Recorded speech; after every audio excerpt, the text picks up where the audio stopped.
శ్రీ మాఘ పురాణము 2వ అధ్యాయము దిలీపుని కథ. ఒకనాడు కైలాసంలో పార్వతీదేవి పరమేశ్వరుణ్ణి చూసి, ప్రాణేశ్వర, సర్వలోకేశ్వర, మీరు ఎన్నో పుణ్యకథలు నాకు ఇదివరలో వినిపించారు.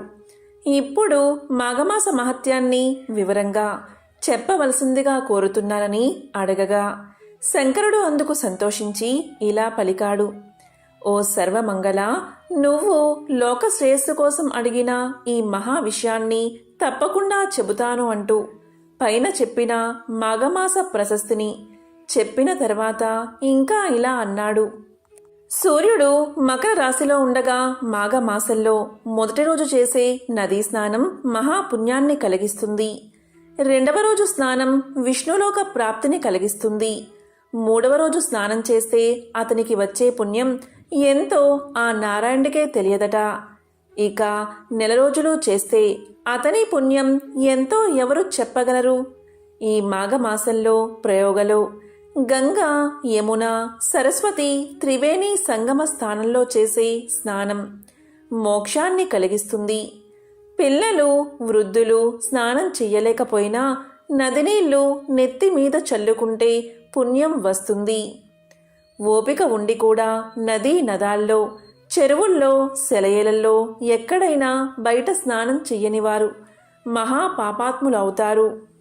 స్నానం చేసి విష్ణుదేవుణ్ణి పూజించి చలివేల కనుక పేదవారికి వస్త్రాలు, కంబళ్ళు దానం చేస్తే చాలా మంచిది. సాయంకాల వేళ మాఘ పురాణం తప్పకుండా వినాలి.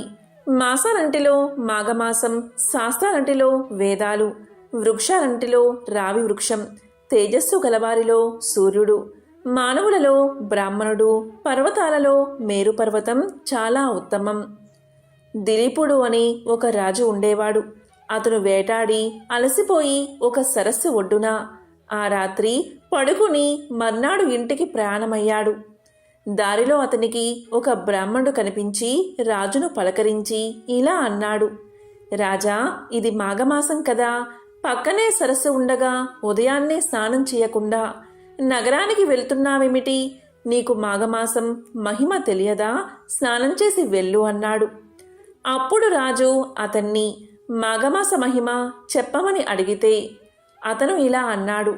రాజా, నాకు స్నానానికి వేళయింది. నీ గురువైన వశిష్ఠుణ్ణే అడిగి తెలుసుకో అంటూ వెళ్ళిపోయాడు.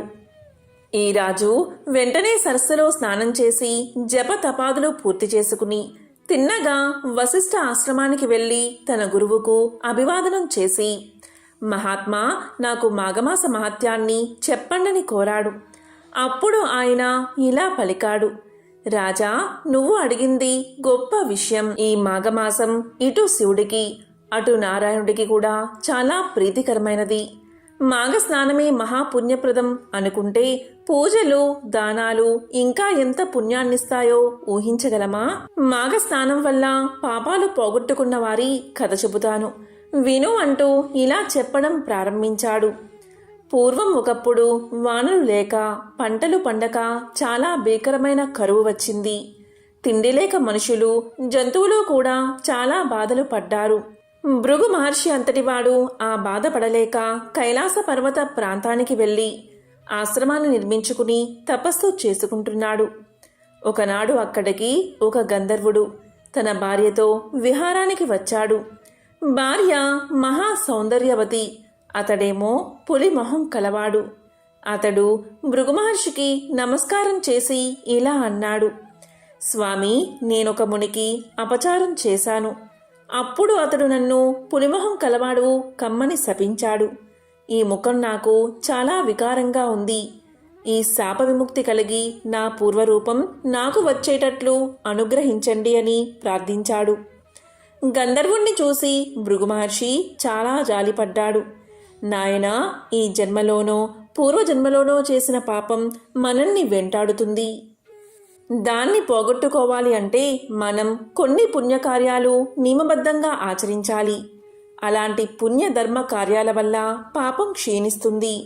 పుణ్య నదుల్లో స్నానం, పుణ్యక్షేత్రాల్లో దైవారాధన, దానాలు, ధర్మాలు చేయడం, తపస్సు చేయడం ఇలాంటివి చేయడం మంచిది. కొన్ని సమయాలకు, కొన్ని తీర్థాలకు, కొన్ని క్షేత్రాలకు కొన్ని ప్రత్యేకతలు, మహిమలు ఉంటాయి. అలాగే మాఘమాసం ఉంది. ఇది అన్ని మాసాలలోకెల్లా ఉత్తమం అంటారు.